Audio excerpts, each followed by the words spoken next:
The purpose of Wealth Talk is to educate, inform, and hopefully entertain you on the subject of building your wealth. WealthBuilders recommends you should always take independent financial, tax, or legal advice before making any decisions around your finances. Welcome to episode 73 of Wealth Talk. My name's Christian Rodwell, the Membership Director for WealthBuilders, and I'm joined today by our founder, Mr. Kevin Whelan. Hi, Kevin. Hello, Chris. Good to be with you again. Here we are, back again, rolling on from last week's episode, which was Focus on Leverage. And this week, we've got two members from our community who will be sharing how they made the most of that time. And it's very interesting. Both have different approaches, different pillars, but both very much seeing the opportunity that presented itself to them. Too right. And, talk about leveraging the lockdown, seeing the light, so rather seeing the darkness at the end of the tunnel. They saw the light, but it was from a different tunnel, didn't they? They saw different solutions. And it always reminds me of that quote, which we use several times, Chris, in these podcasts, probably the third time I'll get an airing, which is it's the same wind that blows on us all, but it's the set of the sail that makes the difference. And boy, have these guys set their sail. So both in very different ways. And of course, we could have picked many of our community, many of our students, Chris, but we picked a couple because I think they've done something very different in remarkable different ways. They have, and both so much to share. So let's head on to the interviews now. So first up, we'll hear from founder member Louise Wrighton and then Gary Saltis. Louise, welcome back to Wealth Talk. Thanks, Chris. Thank you for inviting me. Always good to be here. Yeah, I was just checking back actually, and it was Wealth Talk 25, and that was back in July 2019 when you were last on. And it was just a couple of months after you had joined as one of our founder members, and you were sharing all of the things that you'd got up to, and you had really kind of come out firing from the beginning, Louise. And one of the things that you were doing only just over a year ago was setting up your SSAS. And so I want to find out all about the whirlwind journey. And of course, we're looking at lockdown and how people have leveraged their time. But take us back to that moment and when you were in the process of setting up your SSAS, Louise, and tell us what's happened since then. Yeah, gosh, it seems like yesterday, Chris. Can't believe it's well over a year ago. But I joined the programme in, I think it was probably May 2019. I was in the process of setting up my SSAS then, or I think in the final decision making. I made my application to HMRC. I got a pretty fast approval of that. It was very smooth. And then I think from memory, I'm working from memory, I had an approval from HMRC in the September time. And then from there, of course, it becomes more challenging because then it's about pension fund transfers. So I was making a transfer of a final salary or defined benefit pension from a company that I'd worked for the first half of my career, actually. So it was quite a significant transfer to be making. So from the September, I then went into taking IFA advice, independent financial advisor advice, which you have to do if you're transferring this type of pension. And that went on up until sort of Christmas time. Then all of that went into the pension fund provider to make the request to basically release that pension into my new SSAS. And so it was February, actually, literally just prior to lockdown starting, that I actually got my SSAS funded.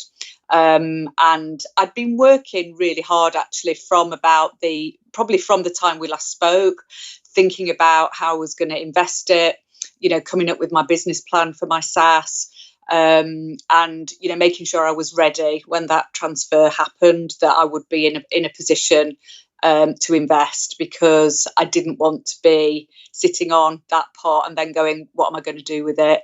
Because it would then obviously start eroding from that point. So, worked really hard from sort of that summer through to the February, just prior to lockdown.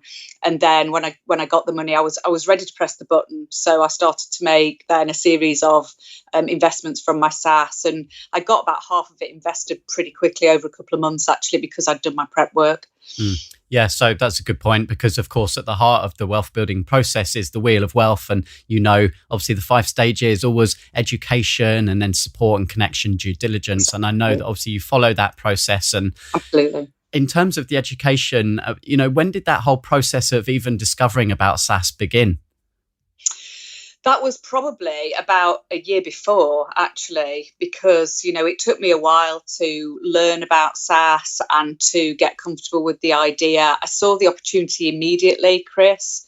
I saw that this was, what I was looking for to accelerate my wealth building journey. And I saw the positives and the benefits.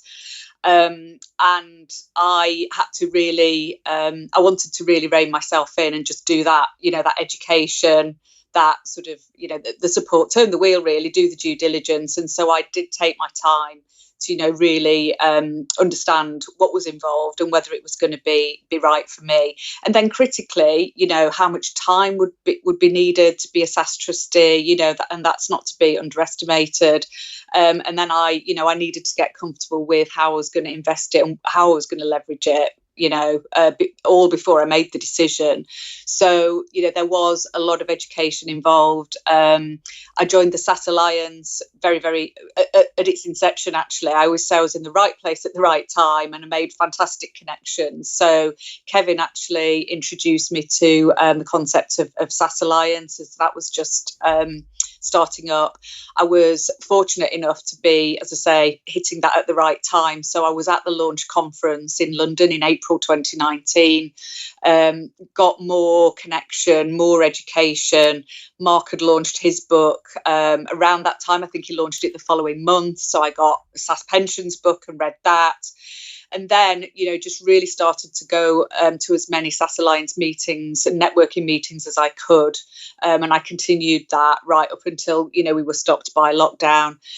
So I was a founder member of SSAS Alliance, and then a founder member of a couple of the local networking groups as well, all of which was part of turning the wheel right. I did the education, I got the support, it helped me to do the due diligence as well.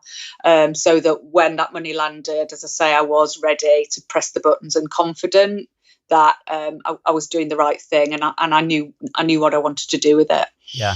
I know we're using a bit of wealth building language here with wheels and pillars. So anyone listening who is not sure, we'll definitely point you back to some of the earlier episodes where we explain the wealth building principles. But you mentioned Mark there. So that's Mark Stokes, founder of SSAS Alliance. That's right. Yeah. Mark Stokes, founder of SSAS Alliance.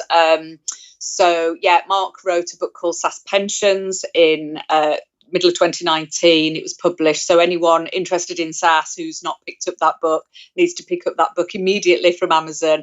And while you're there, you can pop on and order a brand new book that I've co-authored with Mark called SSAS Superstars, How 10 Entrepreneurs Unlock Their Pensions Without Waiting to Retire.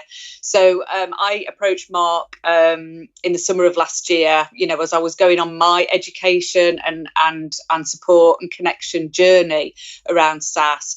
I said, Mark, I love your book, and I think it needs a sister publication, which is sort of practical case studies, because I found as I was networking in the SSAS community that people were saying, I've read the book, I'm doing some of the education, but, what are you doing with your SSAS? I want to see what people are doing. We need some sort of real life case studies to sort of get inspiration from and to get ideas from. So I was conscious that there was always, what are you doing with yours? What are you doing with yours? So I thought, well, I'm asking the same question. And I was identifying and zeroing in on people that I thought were really, credible and, great trustees that I wanted to learn from. And I thought, well, while I'm educating myself and making these connections, I can, I could write this, I'm effectively interviewing people. I'm having networking meetings. Why don't I make a book from this? So that's what I did. I approached Mark, and another one of the pillars, of course, the wealth building pillars, is JVs, joint ventures. And so Mark and I did a true joint venture in co-producing the book, and I've just finished writing it over the last month or so, and we're literally just publishing this week on Amazon. So yeah, that's the story there, Chris. Yeah. So in one foul swoop, there was a JV and some IP in one go. Which is great. And I know you also tapped into pillar one, which is home equity. Yeah. And also a lodger that you have, right? That's right. We tapped it. My first move was home equity, so released some money from the family home to buy a buy-to-let, and then also we used home capacity by bringing a lodger into our family home, which has been fantastic for us. So that pillar ticked. Then moved on to pensions. Got my SSAS set up, got my pension transfer set up, got confident, to make the investments that I wanted to make. So that was a tick. And then went to the IP pillar, and I suppose IP stroke JV pillar, which is where Mark and I co-produced the book. As I say, I've probably spent almost a year writing it, but I'm really pleased with how it's turned out, and I think there's plenty there for people to learn from, whether they are thinking about becoming a SSAS trustee, or whether they're already. I've got huge demand from the existing sort of SSAS Alliance community, people that are existing trustees saying, I really still want to learn. From people. We're all on a learning journey together, really, which is a nice aspect of the SSAS community, actually. I think even if people have been trustees for, a number of years, because there's been so little education and so little content and material out there about SSAS, that people are still hungry, for that education, and those case studies and examples. So I think the book has very broad appeal. So I hope everyone enjoys reading it and learns something too. They sure will. And how exactly did you leverage your time during that lockdown period, Louise? Because, that really helped accelerate, the writing process for you, I know, and you had deadlines to hit. Yeah, I did. I have to say, I just saw lockdown immediately as a gift. And as a family, we actually went into a voluntary lockdown about 2 weeks earlier than the rest of the country. We just decided we felt it was the right time to sort of isolate ourselves. And so we took the children out of school a couple of weeks earlier than everyone else leaving. So I kind of had a bit more of a run into it. It wasn't too much of a shock. But yeah, I just said to myself immediately, I knew that we were doing this as a family. This is a time for hyper focus. So that word hyper focus was kind of, my sort of buzzword, really, or my motto for the time. And that's what I did. And I just decided I was setting some goals, and I was going to deliver them. So I actually set myself 3 key goals. I set some goals around health, some goals around my wealth, and then the goals around the IP pillar and finishing my book. So I developed some new habits around health by getting into a health accountability group, really set some new habits around walking 12,000 steps a day. The added benefit for that was I became a podcast junkie. I had about 2 hours a day to listen to self-development podcasts. So I really leveraged that time as well. So I hit my health goals. I've developed some new habits there around fitness, and I went teetotal, started tracking food. I lost about 8 pounds, which I was really happy with. I thought, I'm going to swim against the tide. Everyone else is just going into eating and sort of drinking gin, and I'm not going to do that. I'm going to go the other way, because that's kind of me anyway. So I did that. Around my wealth, my goals around my wealth were around absolutely getting my SSAS invested, and I leveraged my buddy group, my 7 Steps to Wealth buddy group, to do that.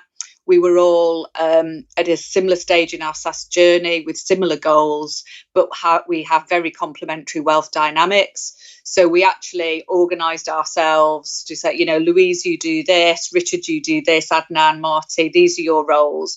We actually worked together to assess investments, and then we made the same investments, having decided as a group that they were good investments. So we really leveraged that collaboration. And I think the lockdown just gave us focus. So we talked to each other every week, actually, and just checked in and got that job done. And then I think the accountability sort of really helped me as well. And then finally, my third goal was absolutely around finishing my book. So the lockdown, again, it just gave me that hyper focus, and I was able to just carve out time every day to do that writing and just to really push myself over the finishing line. It was hard work, Chris, and I know you've written a book and you know how hard it is to get it done and to get it over the finish line. I pretty much finished that towards the end of lockdown, and as we came out, it was just a matter of checking it, proofreading it, quality controlling it, which is what we've been doing for the last couple of weeks. Yeah, and with so much going on, I don't know if you have a second ever to actually just look back and see how far you've come in really a short space of time, Louise. I mean, how does it make you feel now to know that you've got these pillars in place? Yeah, I feel good. I'm 100% more confident than I was sort of at the start of the programme, and 100% more confident than I was probably 6 months ago, really. And I put it down to turning the wheel. So when I first joined the programme, it's kind of like I'm turning the wheel. Okay, I see the theory of that. It's neat. It's a bit of it's a bit of jargon or a bit of marketing or whatever. But actually, as I've done it, I've realised the power of that. And a big learning for me, and Kevin always says this, turn one wheel at a time, choose one and turn it the full turn. And I was guilty probably the first 6 months that I was trying to write the book. I was trying to turn the IP pillar, I was turning the home capacity pillar, I was turning the property pillar, I was wheel. I was turning the pensions wheel, and I was doing a lot at the same time. And it's not the way forward. So when I was able to tick off, I've done the property, I've done the home capacity, I've done the pensions, then I was able to really focus on the IP and turn that wheel properly, and finish my book. And I think, through everything, that's been a really key learning for me is choose one and turn it fully, which is what Kevin teaches us. And now I've done it. I see the power of that. So now I believe it. Well, there you go. You've heard it from even Superwoman needs to turn one wheel at a time, right? Absolutely. Well, absolutely. Louise, just remind everyone of the date that the book is out and the name again for those that might want to pick up a copy. Absolutely. So we are live in Amazon now for pre-orders, actually, but the book will be published officially on the 11th of September. It's called SSAS Superstars, How 10 Entrepreneurs Unlock Their Pensions Without Waiting to Retire. But all you need to remember is SSAS Superstars. The authors are myself, Louise Wrighton, and Mark Stokes. And we're in Amazon now. So, yeah. I hope everyone will pick up a copy, read it, and I'd love to hear feedback. And I hope people enjoy it and learn something. We'll definitely share that to the Wealth Builders community for you as well, Louise. Great to have you on today. And as always, great to hear all of the wonderful things that you're up to. Thanks, Chris. Thanks for the opportunity. Talk to you soon. Bye. Gary, a very warm welcome to Wealth Talk. Thank you, Chris. It's great to be on. Thank you for the invite. Yeah, so please just introduce yourself to our listeners, Gary, and tell us a little bit about, your business. Well, I'm Gary Saltis, and I'm married to the wonderful wife, Jane. And we decided that we would, a few years ago, change our lifestyle, and we would sell our businesses. And we've bought a holiday complex in West Wales. Fantastic. And what was your first interaction with WealthBuilders, Gary? How did that come about? Well, that was about 3 years ago when we linked up with Kevin, and we were looking at our SSAS and looking at setting up a SSAS. So that was a sort of opening a door for us in terms of opportunities and looking at wealth in a very sort of structured way, and looking at opportunities to grow our business as well alongside it. Great. So we're looking today specifically at how some of our members have managed their time during the lockdown period, Gary. So tell us, how did that affect you and your business, and what did you do to try and, put an entrepreneurial spin on things? Yes, well, I think it made everybody focus their minds in a slightly different way. In our case, we just bought this farmhouse in West Wales, and alongside the farmhouse, we have a cluster of holiday cottages, 3 holiday cottages, and we also have a CL caravan site, which is just for 5 pitches. And all of a sudden, we had a situation on the 23rd of March where we couldn't invite any guests. So from the 23rd of March through to the 11th of July, we had no visitors at all, no Easter, no bank holiday trade, and it presented a big challenge.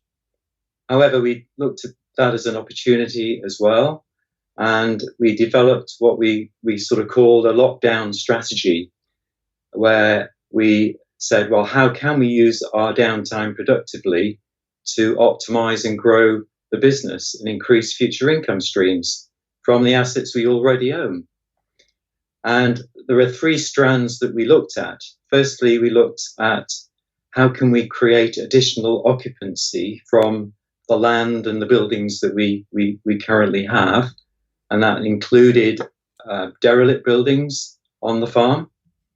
And also, how can we enhance the future experience of guests through updates and improvements of buildings and facilities? And finally, how we can actually reach out to other market sectors and audiences. So as and when lockdown is released, what can we look at as future opportunities to grow into, which we haven't previously been able to enter? So very much looking to maximize income generation from our existing assets.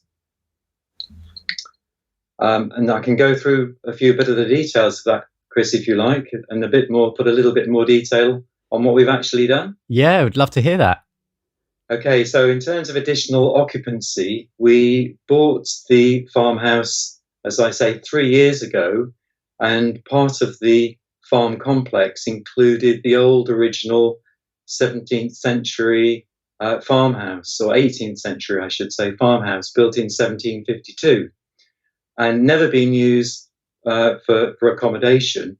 So we took it upon ourselves to bring our building team in and use lockdown in a very sort of controlled way with social distancing, which is an interesting one for builders, but they managed it.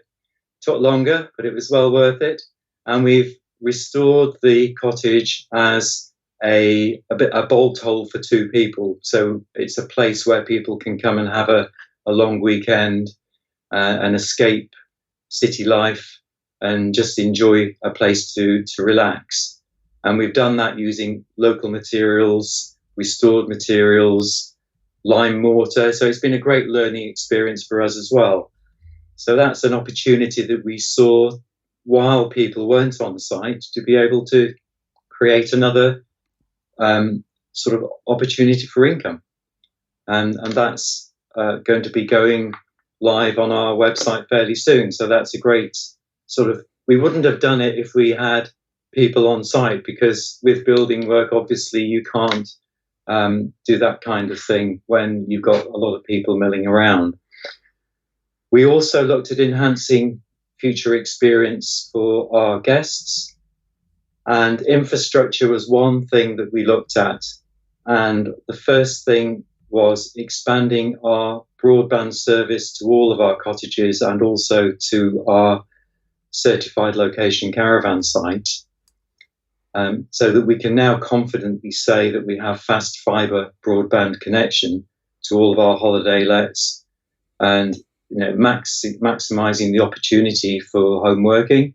And there's been a big increase in demand for that. It's often the first question that people have been asking when they've been booking a holiday for the latter part of this year.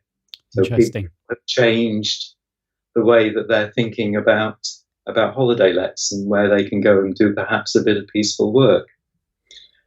And another thing that we've done, not very exciting, but we've actually brought a new 3-phase power supply into the farm, which may not rock many people's boat, but it's actually an essential aspect of future-proofing the business at Kleinbrand, and it allows future expansion to accommodate further buildings within the cluster and provides greater security of supply for present and future guests as well. So these things are all disruptive, physically disruptive things, digging trenches, that kind of thing, which you don't have the opportunity to do in a normal year. So in a very perverse way, lockdown has enabled us to do that. And with a building team on site, we also decided to build a separate toilet and shower block for the caravan park, which now enables us to separate and segregate the campsite people from the holiday let people. So both benefit from an enhanced experience in the future. So there's been a lot going on, I think it's fair to say, physically on site. And then in terms of our own market audiences, we've reached out to Visit Wales, who are the government body for promoting tourism in Wales. And it's quite interesting, lockdown did reveal quite a few civil servants and people in offices who were delighted to speak to people. So it's a great opportunity to get a little bit of education ourselves and pick the brains of people who are in the know and actually make use of their time to understand how they work and how we can then develop markets, perhaps in some form of joint venture with them in the future.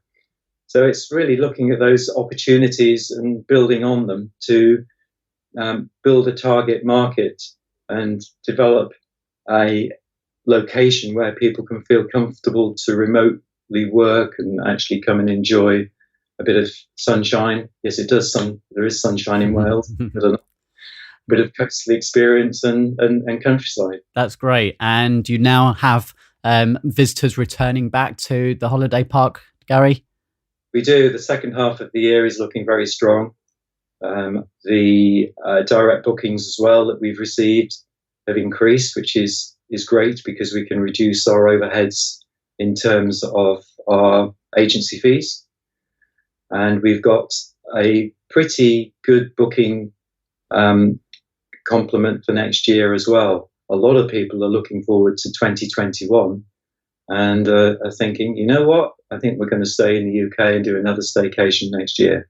I think a lot of people are looking for that security and knowing that they can go somewhere where they can, if they have to work, they can do. They've got good broadband, and they can also go and do a spot of kayaking or go do a bit of coastal walking or go and do some dolphin spotting, whatever they like to do. So yeah, it's lockdown has, I think it's allowed us to do a lot of things which we wouldn't otherwise have been able to do.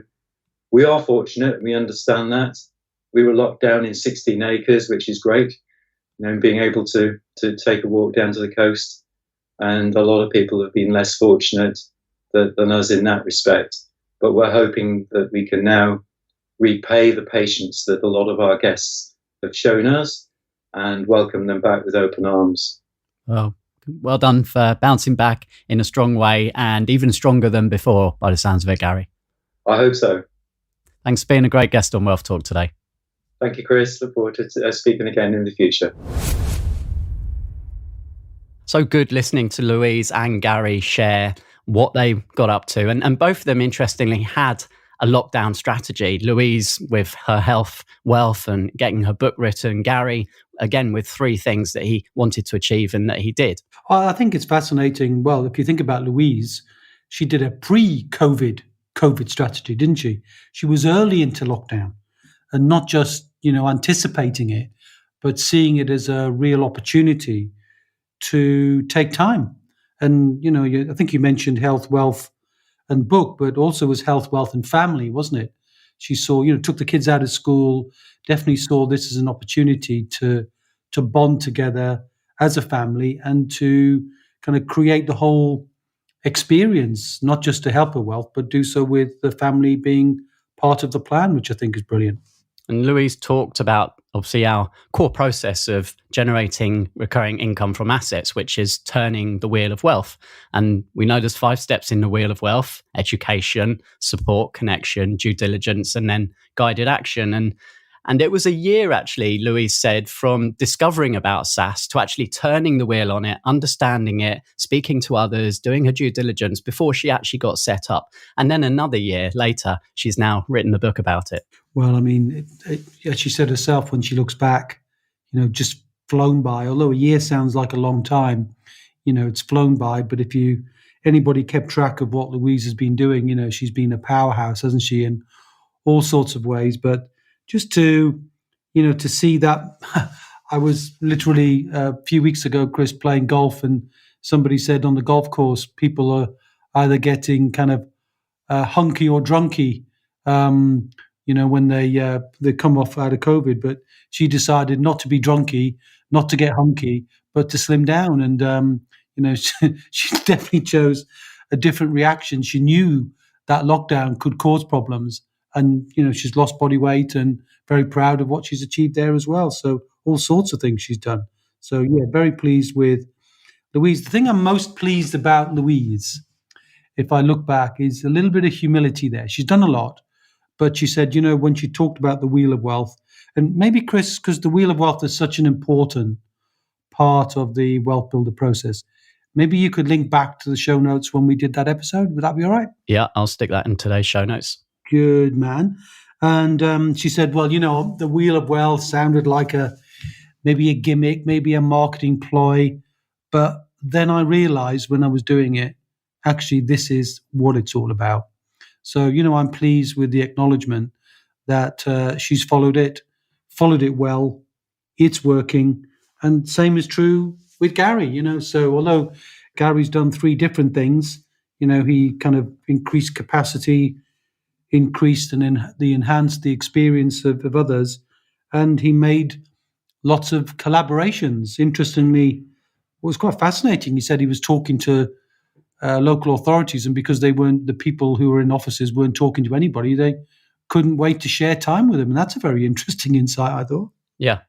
And he said about, maximizing the income generation from his existing assets. And I think pretty much between the two of them, they've covered all 7 pillars almost. Certainly, Louise talks about joint ventures, which has led to IP with the book and tapping into home capacity, property, pensions, investments. Gary talking, about business there and capacity. So, it really shows. And Louise said it herself that she has 100% more confidence now than when she started the program. And that's what having recurring income coming in from multiple pillars gives you, isn't it, Kevin? Well, that's right. I mean, if you think about it, if these people were not confident, if they were, entering into this unprecedented times in a state of disarray, lacking confidence, lacking conviction, they knew that wealth building is a permanent game. It's not a temporary thing. If you look at Gary, he increased the capacity, right? Think about what he did. He spent money on a derelict building to bring it into life, and including restoring it in a way that had real longevity, and commensurate with the history of the building as well, with the lime and the mortar and all those things. He brought in a sort of a broadband experience to make sure that, everybody who came to his properties or his site, had a real access to technology. And more on that in a minute, Chris. And thirdly, he talked about seeing that there were other people in the locality where there was collaborations that could be done. And I remember chatting to him and his wife, Jane, and, they got these shepherd's huts and other things. And I said, people love a romantic experience. And, why don't you tap into some of the nice restaurants that are not opening their doors as much, but do some brilliant takeaways. So you can almost have a Michelin star date night, sleeping under the stars almost. And, they take all these ideas and, starting to bring them to life. But the one I like more than any was Gary saying, by having this tremendous Wi-Fi experience, he's almost created a new market. Nobody ever thought of this, which is, why would you work from home if you're kind of stuck in the same 4 walls going stir crazy, when you can come and do your work to the same high level, having access to all the technology, but looking out over the sea? I mean, isn't that fantastic? Yeah, it's absolutely a new trend that we will see now. And we all say you have to look at where you can add value. And certainly that is what Gary did right at the beginning, is just looking at, as we said, what assets he already has and how can he add value. And he's done that in a remarkable way. Yeah, I mean, both of them, if you think about it, have come out stronger than they were before. So not that, anybody wants to take advantage of these times, but no, what they've done, though, is chosen to proactively do something instead of just react and clam up in a shell, So I'm very proud of what they've done. And the other thing that they both did, and it seems to come up a lot, Chris. So it's probably worth mentioning again is they both participated in Pillar 2, which is the pension, and brought their pensions to life, through the vehicle we know as SAS, the small self-administered scheme, a director's pension. It's a pension that people can use to get into the process of getting control of that money and using it for their businesses and for their property and for their wealth building journey. So I think it would be good if people have heard this subject a few times, Chris, if we could post a link maybe to a video where, I'm talking about the power of that. I think I did a decent interview on Sky TV a couple of years ago. Maybe we could post a link to that, Chris? Sure. Yeah, we have a page where we have that video plus another really informative video, and then a link underneath if anyone's interested then in finding out if SAS could be right for them. So that's on wealthbuilders.co.uk/SAS videos, and that's SSAS videos. Is that videos, plural? Videos, plural.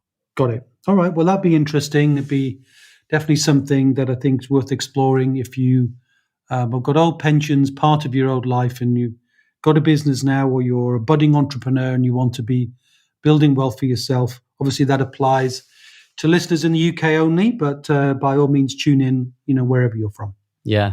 So to summarize on everything that we've heard today from Gary and from Louise, it really fits within our framework that we teach in our 7 Steps to Wealth program, Kevin, which phase 1 is all about building confidence. It's about understanding what your objective is, what your catalyst, your reason why, because that will drive you through these tough times when they come along. And we know there'll be more tough times in the future. Mm-hmm. And then stage 2 is all about the knowledge. It's understanding the pillars and understanding where your leverage is coming from and which strategy that you're going to focus on. And then that third phase is turning the wheel, focusing on one wheel at a time, as Louise said, and then generating recurring income and then reviewing, repeating the process and turning multiple wheels. And that's how you go from financial insecurity through to security and then on to independence. Wow, Chris, you're almost speaking as if you know the subject. Well, we've done a few of these podcasts now. It's definitely rubbing off. I couldn't have said it better myself. I love the way you framed that, actually.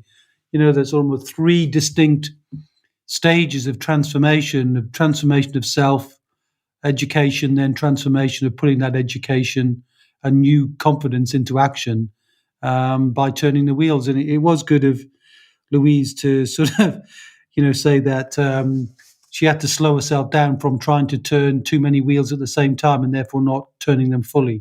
So definitely, if you're curious, listen to that previous episode about the Wheel of Wealth. It's stage 3 in our process and key to everything, really. Yeah. And of course, join the Wealth Builders Facebook community if you're not already a member, and then you can connect with Louise, with Gary, hundreds, thousands in that group actually now, who are all different stages of their journey building wealth across multiple pillars. So it's a really good place to network and connect and get inspired by others. And you can join that group. Just go to Facebook, search for Wealth Builders Community, and we'd love to have you in there. Yeah, one final point from me, Chris. In the time of collaborating, which is what Gary did really well, is if you're enjoying the podcast, please tell one other person, just one, just say, hey, have a listen to this. It's quite interesting, 2 guys rambling on, but nonetheless, somewhere it's making sense. That's going to help you turn a life of insecurity into a life of certainty. And that's what we're proud to do. So give the gift, nudge somebody, let them know about the podcast if you like it. If you don't, keep it to yourself. Yeah. And final reminder, I guess, that we'll be opening up the 7 Steps to Wealth program again at the end of September. So if you've been listening, if you're curious, if you are ready to start actually putting some of what we've been talking about into practice, and with the support of myself, Kevin, and coaches and all the rest of the community, then stay tuned. We'll be giving you more details later on in the month about that. Yeah. So lots to look forward to, Chris. Good stuff. Thanks again, Kevin. Enjoyed that one today. Yeah, me too. Until the next time on WealthTalk. See ya. We hope you enjoyed today's episode. Don't forget that we are constantly updating our resources inside the Wealth Builders membership site to help you create, build, and protect your wealth. Head over to wealthbuilders.co.uk/membership right now for free access. That's wealthbuilders.co.uk/membership.